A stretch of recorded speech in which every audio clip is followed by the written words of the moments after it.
I never imagined I would find myself standing on the doorstep of my sister's house with nothing but a small suitcase and a heart full of worry. The city around me buzzed with life and opportunity, but all I felt was a quiet ache of uncertainty. I had been struggling to find work after losing my job, and the bills had piled up higher than I could manage. I thought of my sister Linda and her family. The last time we had spoken, she had sounded kind and welcoming on the phone. When I explained my situation, she had said, "Of course you can stay with us until you get back on your feet." I had felt relief and a little flicker of hope that maybe I could start over, even if only for a short while. The first few days were comforting in a way I hadn't expected.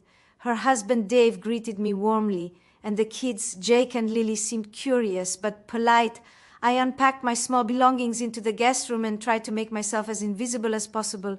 I didn't want to be a burden. I kept my routines quiet and offered to help with household chores. Linda insisted I rest and make myself at home, but I wanted to show that I could contribute. We shared meals together, and I tried to connect with the kids. I would help them with homework in the evenings and make small breakfasts on the weekends. I thought about the years of separation between Linda and me, how life had taken us in different directions, and how this stay could be a chance to reconnect. My heart softened each time Jake asked me about my old jobs, or when Lily tugged my sleeve to show me a drawing. I laughed softly at the innocent joy in their eyes. Weeks passed and I began to feel comfortable in the household. I helped run errands, I cleaned the kitchen and did laundry. And sometimes I would sit quietly in the living room watching the family interact. Their laughter filled the space, and for a fleeting moment, I felt like I belonged. I tried to let go of past hurts and focused on being helpful and kind. Then slowly, things began to change. I noticed Linda was more distant. She would speak sharply about small mistakes, and Dave seemed impatient when I asked questions about chores. I tried to brush it off, thinking maybe it was just stress from work or daily life, but the feeling in my gut grew heavier, like a warning I couldn't ignore. One evening I returned from the store with groceries and found Jake and Lily whispering in the corner. Their expressions were nervous, and when I smiled at them, they quickly turned away. I asked Linda if everything was all right. She said yes, why would it not be? I felt a strange chill in the air but said nothing. I placed the groceries in the kitchen and tried to act as though everything was normal. As days went on, I realized the tension was not just in my imagination. Small incidents became frequent. I would hear hushed conversations, ending abruptly when I entered a room or find my belongings moved from where I had carefully placed them. Linda would make casual remarks about my habits as if to undermine me. Subtly, I started to feel trapped, like a guest who was no longer welcome but had nowhere else to go. One afternoon, after a particularly awkward lunch where Linda made sharp comments about my cooking, I retreated to my room and sat on the bed. My heart felt heavy, and I thought about the life I had left behind and the family I had trusted. I had always believed that blood meant loyalty. But now I was learning that love and trust could be fragile. I spent that day quietly reflecting on my situation and thinking about how I could leave without causing a scene. The next morning, I woke to find a note slipped under my door. It read simply, "Please don't bother us if you are going to stay here. Make yourself useful or leave." I felt my stomach tighten. I had never been treated like this before by family. I had sacrificed so much of my pride to be here, and now it seemed like all my kindness was met with resentment. I sat on the edge of the bed and tried to breathe slowly, trying to remind myself that courage didn't mean ignoring reality. It meant facing it even when it was painful. I began to plan quietly. I packed a small bag with essentials and some papers I might need. I thought about where I could go and how I could get back on my feet. I felt a mixture of sadness and anger. Sadness for the betrayal of trust and anger for the audacity of treating me this way. But most of all, I felt a surge of determination. I had survived difficult times before I could survive this too. Before leaving, I decided I would not leave empty-handed. I would show them, not through revenge, but through the quiet strength I had built over the years, that I was capable and resilient. I left a letter for Linda explaining that I forgave her, but that I deserved respect and dignity. I would not compromise my self-worth again. I left the house early in the morning when the kids were still asleep, carrying only my small suitcase and a quiet pride in my heart. As I walked through the quiet streets, the cool morning air brushing against my face, I felt a freedom I hadn't known in months. I thought about the life I would build on my own terms and the opportunities that awaited me. I realized that courage was not staying where you were unwanted, but finding the strength to walk away and create your own path. By the time I reached the bus station, my heart felt lighter. The sun was rising, casting golden light over the city, and for the first time in a long while I smiled without reservation. I was not defeated, I was not broken, I had endured betrayal, but I had also discovered the power of my own resilience and the unshakable strength of a woman who refuses to be diminished. That day marked the beginning of a new chapter. I would find work, build a home, and reconnect with friends who valued me. I knew there would be challenges ahead, but I was ready. I had learned that even in the face of betrayal, love and courage within yourself could guide you through the darkest moments. I felt gratitude for the lesson, for it had shown me that no matter how others treated you, your self-worth and kindness were yours to carry forward. And as I boarded the bus, feeling the hum of the engine beneath me, I whispered softly to the quiet strength within me, "Thank you for carrying me this far. I promise to keep walking forward." The bus rumbled through the quiet streets. As I stared out the window, watching the city blur past, I felt a strange mix of relief and uncertainty. The betrayal from my sister still stung, but there was also a sense of freedom, a chance to reclaim myself and my life. I had spent months full and capable, and each evening I returned to my apartment exhausted but fulfilled. I started to sew again in the quiet hours, making small blankets and simple garments for neighbors who could not afford professional work. I realized that even in my solitude, I could still bring comfort to others. One evening, while I was sewing by the window, the phone rang. It was a number I did not recognize. I hesitated, but answered, "Hello." I said softly. A calm, warm voice spoke. "My name is Maria. I work at a local community center.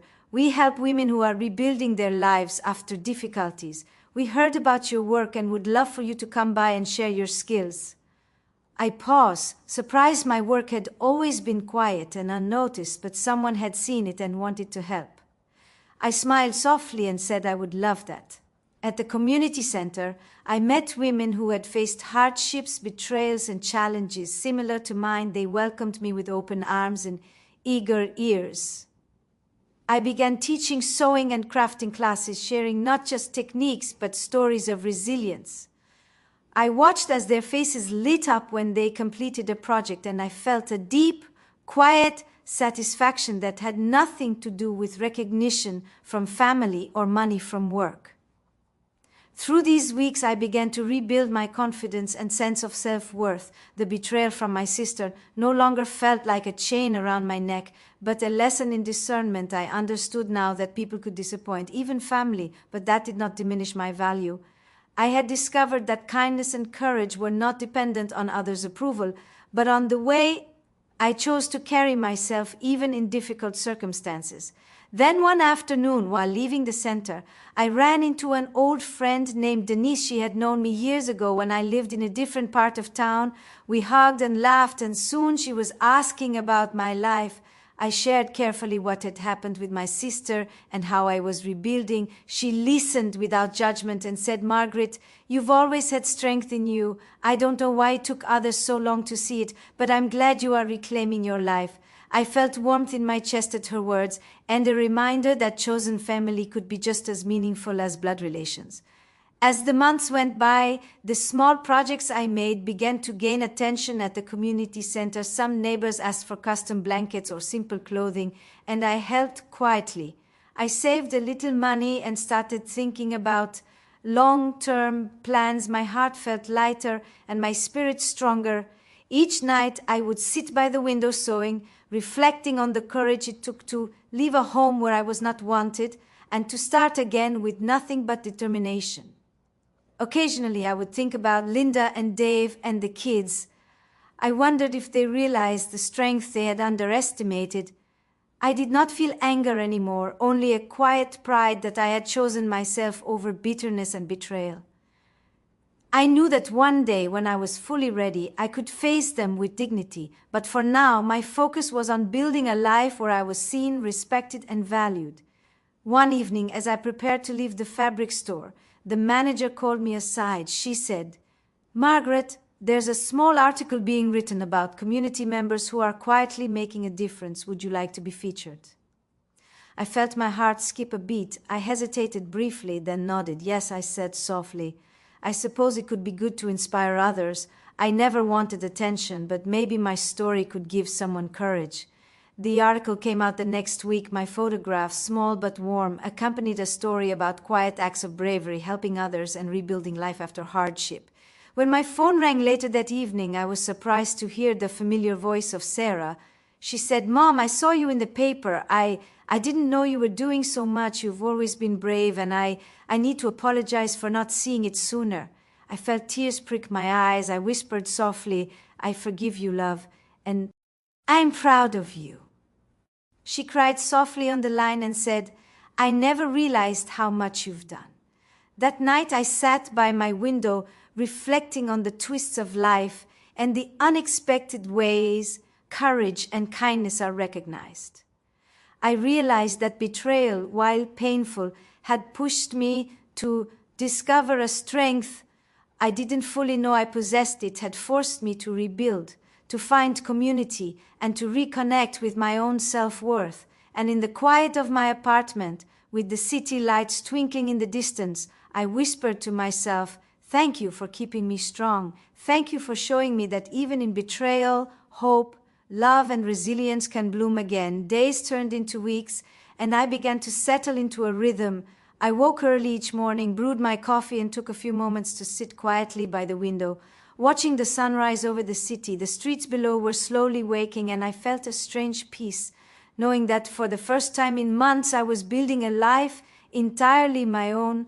I walked to the fabric store each day and greeted neighbors with a warm smile. I helped customers choose fabrics, offered advice, and occasionally took on small sewing projects for those who could not afford professional work. It was simple and honest work, but it gave me purpose, and slowly my confidence began to bloom. At the community center, I continued teaching and mentoring other women. Some had faced betrayal, some poverty, some isolation. I shared not just techniques for sewing, but stories of resilience and hope. I would tell them about courage that sometimes hides in silence, about strength that grows from adversity, about kindness that endures even when it goes unnoticed. I watched as their faces lit up with pride and determination, and realized that the impact of my work extended far beyond the fabric and thread. I carried within me the quiet satisfaction of knowing that my efforts were touching lives in meaningful ways. Then one afternoon, as I returned from the store carrying a bundle of freshly folded fabrics, my phone rang. It was Sarah again. Her voice was hesitant at first, "Mom," she said, I saw the article. I didn't realize how much you've been doing all this time. I wanted to apologize for not calling or visiting sooner." I felt a lump rise in my throat and whispered softly, "It's all right, love. I understand." She let out a quiet sob. "I never knew how strong you were, and I want to be part of your life again." The conversation left me both emotional and thoughtful. I realized that even though the betrayal of my sister had cut me deeply, it had also created space for me to reconnect with my own children and rebuild relationships on new terms. I took time to write a letter to Sarah and Jake, explaining how much I loved them, how I forgave them for the distance that had grown between us, and how I hoped we could move forward together. I felt a warmth in my chest, knowing that honesty, patience, and courage could mend bridges that had once seemed broken beyond repair. As spring arrived, the city bloomed, and so did I. I started offering small workshops on weekends at the community center, teaching sewing and crafting to young women who had little experience. I would guide their hands, correct their mistakes gently, and encourage them with words of affirmation. Sometimes we would laugh at the simplest errors, and other times we would pause in quiet reflection, marveling at the progress they had made. It was a reminder to me that life could be both challenging and beautiful at the same time. One day while walking home from the fabric store, I noticed a small coffee shop looking for help. I hesitated at first, but then decided to inquire. They needed someone to organize deliveries and help with customer service. I offered my skills and they welcomed me with open arms. The job was part-time, but it gave me extra income and allowed me to meet people from different walks of life. I started to realize that opportunities often appear when you least expect them, but only if you are willing to step forward and embrace them. Evenings at home became a time for reflection. I would sit by the window, sipping tea, thinking about the twists and turns of the past months and how life had shifted so dramatically. I remembered the betrayal of my sister and the sting of rejection, but now it felt distant, like a shadow that had pushed me into a new light. I realized that courage wasn't just surviving betrayal, but thriving after it. It was finding the strength to continue giving, loving, and believing even when others failed to recognize your worth. Then one afternoon, a package arrived from Denise. She had sent a small box with a note. "Margaret," she wrote, "I am proud of you for standing tall and continuing to give. Despite everything, you inspire me and many others with your courage and kindness."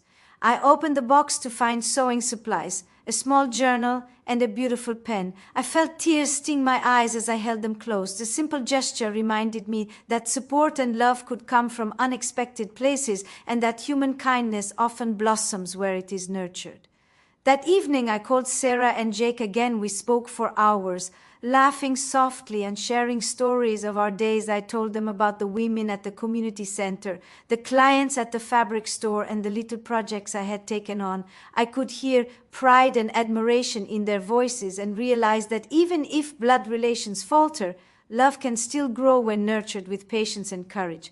By the time summer arrived, I had carved out a life that was both fulfilling and meaningful. I had learned that betrayal, though painful, could serve as a catalyst for growth and resilience. I had reconnected with my children, built a sense of community with strangers, and discovered the immense power of quiet courage and kindness. I felt a deep gratitude for every challenge, every moment of doubt, every small act of perseverance, because they had led me to this place of strength. One evening, as the sun set in shades of orange and gold, I sat on my porch watching the neighborhood come alive with laughter and movement. I realized that life is not defined by the betrayal we endure, but by the courage we show in response. I whispered softly to myself, "Thank you for showing me that even in the darkest moments, hope, resilience, and love can guide us forward." And in that quiet moment, I felt a profound peace. I had endured hardship, faced betrayal, and yet here I was standing stronger, wiser, and full of purpose, ready to embrace whatever life would offer next. The following weeks felt like a turning point. I woke up each morning with purpose, feeling lighter than I had in months. I walked through the neighborhood, greeting familiar faces and strangers alike. My small apartment, once a quiet refuge, now felt alive with possibility. The sewing projects, the classes at the community center, and the occasional help at the fabric store filled my days with meaning and allowed me to pour my heart into something tangible. I realized that despite the betrayal from my sister, I was surrounded by people who appreciated my efforts and respected the work I did quietly every day. One afternoon, as I was finishing a blanket for a young girl whose mother could not afford a proper gift, my phone rang. It was a familiar number. My heart skipped when I saw it was Sarah. She said, "Mom, can you come over?" I felt a mix of emotions, relief, curiosity, and a flicker of nervousness. I agreed and told her I would be there in the afternoon. When I arrived at her apartment, I was greeted with warmth I hadn't expected. She hugged me tightly and whispered, "I saw you on the news again. I didn't realize how much you had been doing, and I wanted to be part of your life." I felt tears prick my eyes and whispered softly, "Sarah, I forgive you and I am proud of you." She smiled through tears and said, "Mom, I don't want to lose you again. We can start over." I nodded and felt a weight lift from my heart. It was the beginning of healing, the beginning of bridging a gap that had grown too wide for too long. Over the next few days, Sarah and Jake became more involved in my life. We shared meals, visited the community center together, and even helped with small sewing projects, they began to understand the depth of the work I had been doing quietly, the sacrifices I had made, and the courage it had taken to rebuild my life after betrayal. I could see pride and admiration in their eyes, and it warmed me in a way I hadn't felt in years. I realized that sometimes distance and misunderstanding are not the end, but an opportunity for growth and reconnection. One evening, as I was leaving the community center, a reporter approached me. She had seen my story and wanted to do a feature on the work I had been doing for women in need. She explained that the story would highlight my journey from betrayal to empowerment and show how quiet acts of courage could ripple through the lives of others. I hesitated, unsure if I wanted my private life shared, but then I thought about the young women I had taught the importance of resilience and courage. I agreed. The feature aired on the local news that evening, and for the first time I saw my work recognized publicly. I watched the segment, seeing my face on the screen, hearing my voice, sharing the story of kindness, perseverance, and bravery. I felt a swell of emotion as Sarah and Jake called me simultaneously. They said, "Mom, I didn't realize. We are so proud of you. We want to support you in every way." Now I smiled, tears flowing freely. I whispered softly, "Thank you, my loves, for seeing me." In the days that followed, I received calls and messages from people inspired by the story. Women I had met at the community center, neighbors, and even strangers reached out to share their gratitude. I realized that the small acts of kindness, the hours of work I had done quietly, and the courage to leave a toxic situation had created a wave of inspiration I had never imagined possible. I began to organize a small sewing circle at my apartment, inviting women from the community center to gather, share stories, and create together. It became a safe space where laughter, creativity, and healing flourished. We celebrated each completed project and supported each other through personal struggles. I felt a deep sense of fulfillment knowing that what had begun as survival after betrayal had blossomed into a community of courage and kindness. One afternoon, while I was helping a young woman adjust a pattern for a wedding dress, Sarah and Jake came to visit. They watched quietly at first, then joined in, offering help, encouragement, and laughter. I realized then that life had come full circle. We were no longer defined by past distance or hurt, but by the shared work, love, and understanding we had cultivated together. I felt my heart swell with gratitude and joy.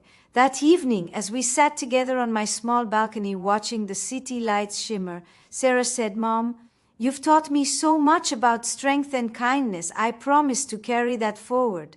She leaned her head on my shoulder and I held her close. I whispered softly, "Life may betray us sometimes, love may falter, but courage, kindness, and resilience will always guide us forward."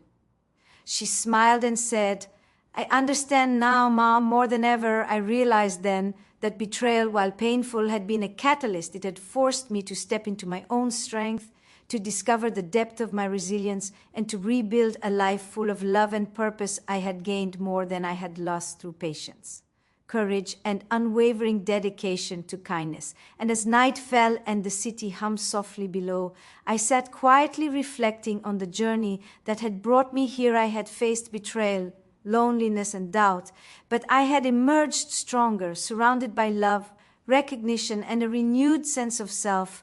I whispered softly to the woman who had endured so much and kept giving, "I see you, I honor you, I am proud of you." And in that quiet affirmation, I felt a profound peace and a certainty that no matter what challenges the future held, I had discovered the unshakable strength of a woman who refuses to be diminished, who turns betrayal into courage, and who nurtures love and inspiration wherever she goes. The following morning, I woke with a sense of purpose that felt different than before. It was a quiet determination, not born from necessity, but from the pride of reclaiming my own life. I brewed my coffee and sat by the window watching the city stir. I thought about the journey I had taken from betrayal to this moment of resilience and the small victories that had led me here. My apartment, once merely a refuge, now felt like the beginning of something greater. I was building not just a life, but a legacy of kindness, courage, and self-respect. As I walked to the community center that day, I noticed neighbors stopping to greet me warmly. Some commented on the news story that had aired a few days ago. Others simply smiled and said thank you. I realized then that my quiet acts of kindness had rippled outward in ways I hadn't imagined. The betrayal I had endured had been painful, but it had also pushed me to step fully into my own power and my own voice. Inside the center, the women I had been mentoring were bustling with excitement. One of them, a young mother named Clara, ran up to me clutching a small quilt she had made. She said, "Mom, I never thought I could do this, but you believed in me, and now I can see what I am capable of." I smiled and hugged her tightly. "You see," I whispered, "courage grows quietly and blooms when we least expect it." She beamed and nodded as if she finally understood something that words alone could not convey. Then my phone rang. It was an unfamiliar number. I hesitated but answered. "Hello, this is Margaret Thompson?" The voice on the line asked. "Yes," I replied softly. "My name is reporter Linda from Channel 7. I wanted to let you know we are doing a follow-up feature about you and your story about resilience and courage. Would you be interested in participating?" I felt my heart swell. My quiet life had finally drawn attention, not for vanity, but for the message it carried. I nodded yes, I said softly, and thanked her. That afternoon, the crew arrived at my apartment. They set up cameras and lights, but I tried to remain calm and natural as I shared my journey from betrayal to self-discovery. I spoke about the months I had lived with my sister's family, the heartbreak of feeling unwanted, and the courage it took to leave and build a life on my own terms. I shared the lessons I had learned about resilience, patience, and kindness. I spoke about the women at the community center and the ways we supported one another quietly without seeking recognition. I wanted the story to inspire, to give hope, to show that even in the face of betrayal, love and courage could endure. When the segment aired that evening, I sat with a quiet cup of tea listening to Sarah and Jake call me. Repeatedly, tears welled in their eyes as they spoke of their pride and admiration. I realized that the distance we had endured, the years of missed calls and misunderstandings, could now be mended with honesty and love. They promised to visit more often, to be part of my life in a meaningful way, and to celebrate the strength I had shown through hardship. Then, unexpectedly, a knock came at my door. It was Linda, my sister, looking hesitant, unsure. I invited her in, and we sat quietly for a few moments. I watched her fidget with her hands, and finally she spoke. "Margaret, I never realized how much I hurt you. I was wrong to treat you the way I did. I wanted to see if you could forgive me."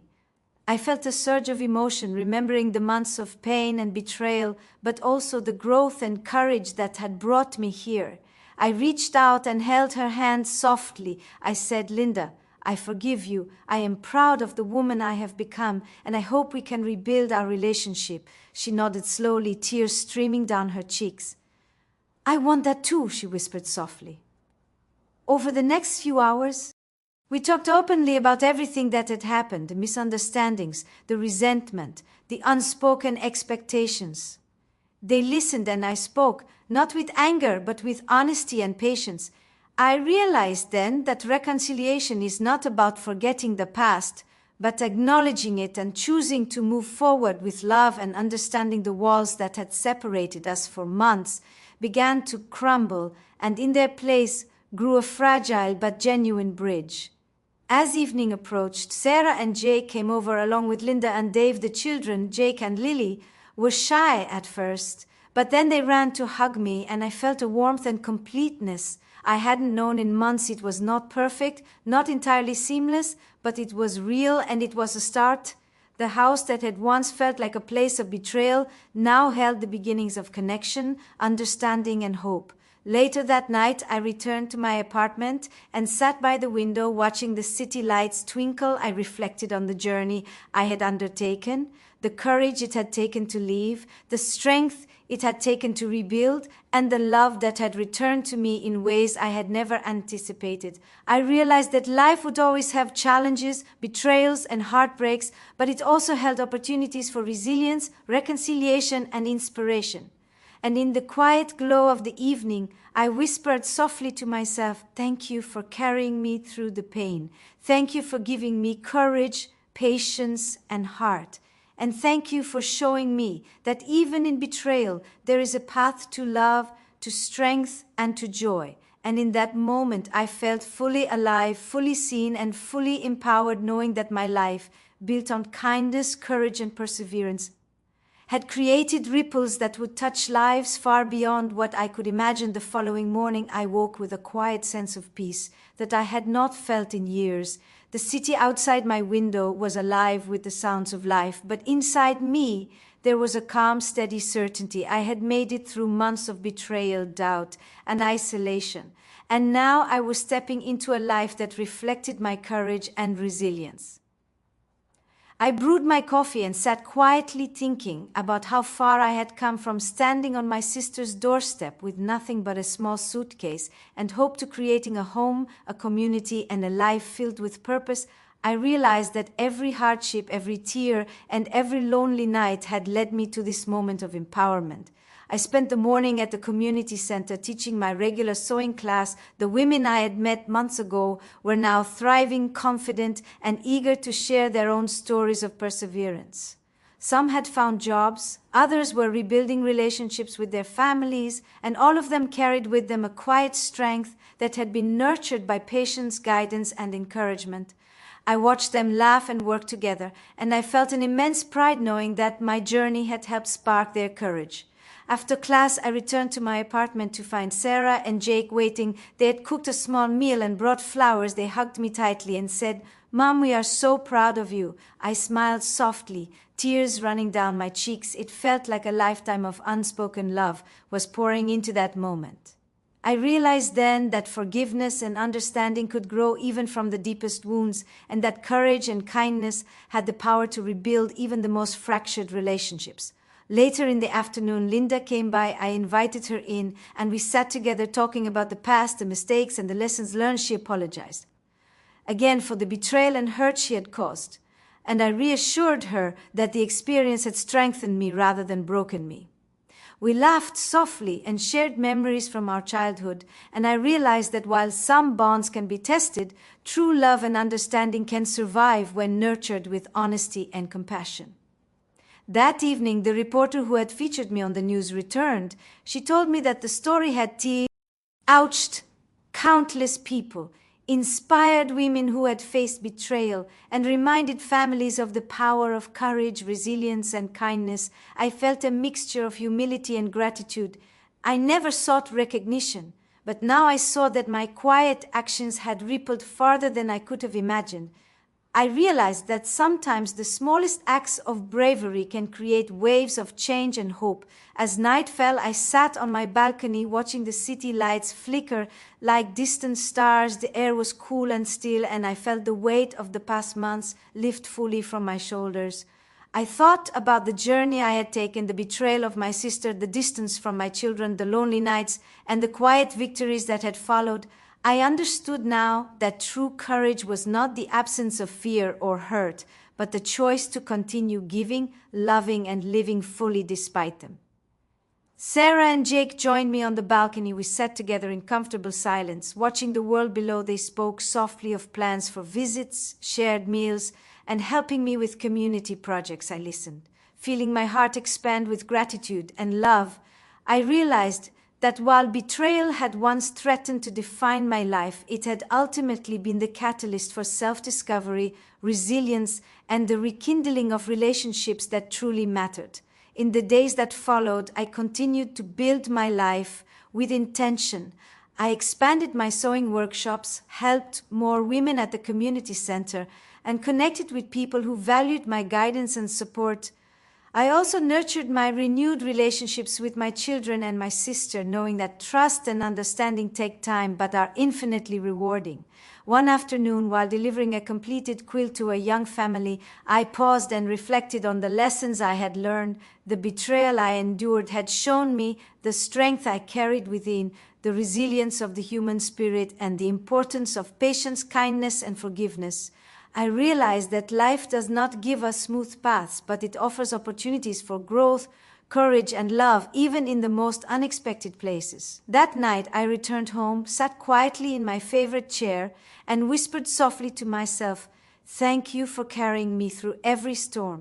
Thank you for showing me that even in betrayal, there is a path to empowerment, and that love and kindness can flourish. Even when tested, I felt a deep peace settle in my heart, knowing that I had emerged stronger, wiser, and full of purpose. And as I gazed out at the city, sparkling and alive beneath the stars, I smiled, knowing that my life, built on courage, kindness, and quiet strength, would continue to touch lives, inspire hope, and remind everyone that even in the darkest moments, the human spirit has the power to rise, endure, and shine. And in that quiet, heartfelt moment, I knew without a doubt that I had become the woman I was always meant to be: resilient, brave, and endlessly kind. More stories for subscribe my channel.